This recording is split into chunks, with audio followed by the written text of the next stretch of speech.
Kasih karunia dari Allah Bapa, kasih sayang dari Tuhan kita Yesus Kristus, dan persekutuan daripada Roh Kudus, itulah kiranya memberkati kamu sekalian. Amin. Selamat pagi, selamat kita bertemu kembali dalam renungan harian HKBP Jambi. Kiranya kabar kita dalam keadaan baik saja hingga pada saat ini. Saudara, sebelum kita memulai berbagai aktivitas kita, marilah kita mendengarkan firman Tuhan. Pada hari ini diambil dari kitab Wahyu, pasalnya yang ke-12, ayatnya yang ke-3. Demikianlah bunyinya. Maka tampaklah suatu tanda yang lain di langit, dan lihatlah seekor naga merah padam yang besar, berkepala 7 dan bertanduk 10, dan di atas kepalanya ada 7 mahkota. Demikianlah bunyi firman Tuhan. Saudara, memahami kitab Wahyu itu tidak mudah. Kenapa? Karena di kitab Wahyu kita banyak menemukan tanda-tanda, dan banyak dijumpai ada angka-angka, ada bilangan-bilangan, ada simbol-simbol, simbol binatang, dan lain sebagainya. Namun saudara, walau sulit untuk dipelajari, tetapi tidak menutup kemungkinan bagi kita untuk belajar memahami apa arti daripada simbol-simbol itu. Secara khusus, firman yang baru saya bacakan untuk saudara sekalian, di mana kita melihat ada tanda atau ada simbol di sana. Disebutkan di situ ada naga yang besar dengan 7 kepala dan 10 tanduk. Saudara, bila kita belajar apakah arti daripada naga itu, apakah arti dari 7 kepala dan 10 tanduk itu, saudara, menurut bapak-bapak gereja, naga itu adalah gambaran dari iblis, gambaran dari setan yang punya kekuatan, saudara.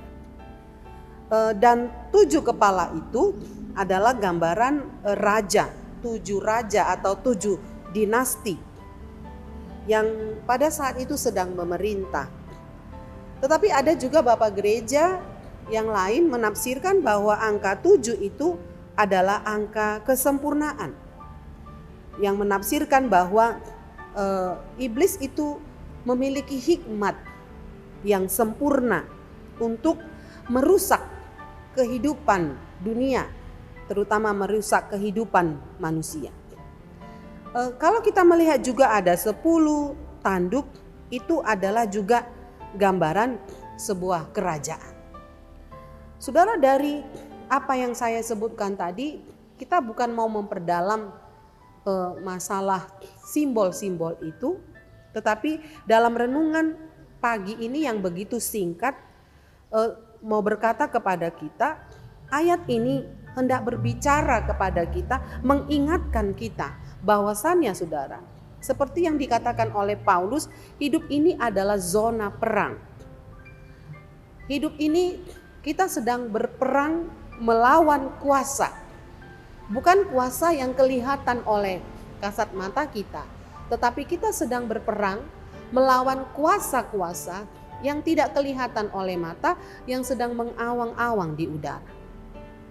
Kita sedang berada di dalam zona perang.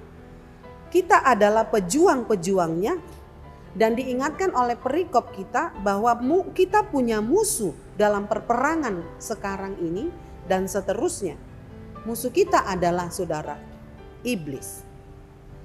Walau dalam perikop yang kita sudah baca, dia kelihatan memang kuat, dia kelihatan berkuasa, dia kelihatan punya serangan yang sangat dahsyat untuk menjatuhkan anak-anak manusia.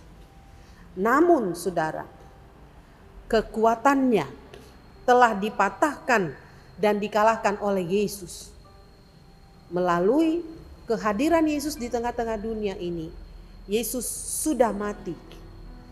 Dia mati untuk merebut kita dari tangan si iblis, supaya kita, saudara, punya kekuatan untuk melawannya.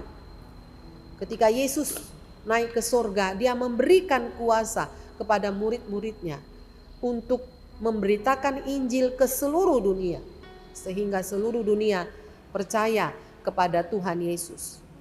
Setiap murid diberikan kuasa untuk melawan kuasa-kuasa kegelapan. Siapakah kuasa kegelapan itu? Yaitu iblis. Diberikan kuasa kepada orang-orang percaya untuk melawan si iblis itu. Saudara, karena itu tentu kita disadarkan bahwa pada zaman ini kita masih terus berjuang. Kita masih terus berperang. Karena itu Paulus berkata, sadarlah dan lawanlah iblis. Kesadaran ini penting bahwa setiap orang yang sadar tentu dia akan waspada di dalam hidupnya. Firman Tuhan berkata, ujilah setiap roh. Apakah roh itu berasal dari Tuhan ataukah roh itu berasal dari si jahat? Bagaimana cara mengujinya? Tentu menguji roh yang ada di dunia ini dengan kita rajin membaca firman Tuhan. Firman Tuhan akan menuntun kita ke dalam kebenaran. Firman Tuhan akan mengajarkan kepada kita apakah roh-roh yang ada di dunia ini berasal dari Tuhan atau berasal dari si jahat. Saudara, iblis masih terus bekerja memprovokasi anak-anak manusia. Mulai dari anak kecil, remaja, naposo, ibu, bapak, lansia. Semua kita sedang diprovokasi supaya kita menjadi pengikutnya. Supaya kita tidak percaya kepadanya. Dengan berbagai cara dilakukan oleh si jahat untuk memprovokasi kita. Agar kita tidak percaya kepada Tuhan, agar kita tidak setia kepadanya. Karena itu saudara, dalam perjuangan ini Petrus berkata, lawanlah iblis. Kita perlu melawan dia, sangat penting bagi kita untuk melawan kuasa-kuasa si jahat itu. Tentu bukan dengan kekuatan kita, dengan kekuatan Roh Kudus. Kita melawan segala tipu muslihatnya di dalam nama Tuhan Yesus Kristus. Sikap-sikap anak Tuhan di dewasa ini, di akhir-akhir zaman ini, penting bagi kita untuk terus berdoa. Dengan berdoa saudara, kita akan bertahan di dalam pencobaan. Dengan berdoa saudara, kita dapat mengerti apa kehendak Allah di dalam hidup kita. Dan teruslah layani Tuhan. Teruslah memberitakan Injil, membicarakan kebenaran firman Tuhan. Sehingga tiap generasi mengerti manakah kebenaran itu, manakah kehendak Tuhan, dan mana yang bukan bagian daripada kehendak Tuhan. Karena itu kalau iblis punya berbagai cara untuk menjatuhkan anak-anak manusia, kita sebagai orang-orang percaya jangan kalah dengan strategi iblis. Kita juga harus punya strategi, kita juga harus punya berbagai cara untuk memenangkan kehidupan ini, supaya setiap kehidupan, baik kehidupan dari mulai anak-anak, remaja, naposo, ibu dan bapak, saudara yang kekasih, berjuang dan setia kepada Kristus sebagai pengikutnya. Walaupun ada banyak tantangan, walaupun ada banyak kesusahan, walaupun zaman yang semakin maju ini sering membuat kita meninggalkan kebenaran terhadap firman Tuhan. Karena itu waspadalah dan waspadalah supaya kita tetap tekun di dalam Dia. Kita tetap berjuang dan memenangkan setiap pergumulan kita. Kita mengerti mana yang berasal dari Tuhan dan mana yang berasal dari si jahat. Selamat berjuang untuk kita semua dalam setiap aktivitas kita. Mengertilah mana kehendak Tuhan, mana yang bukan kehendak Tuhan. Amin. Kita berdoa. Terima kasih Bapa di sorga. Kami percaya kami tidak sendiri untuk berjuang di dunia ini. Ada Roh Kudus yang menuntun setiap orang percaya. Menuntun anak-anak kami dari sekolah minggu hingga para orang yang dewasa. Berjuang memenangkan kehendak Tuhan dalam kehidupan kami pribadi lepas pribadi. Terima kasih Tuhan.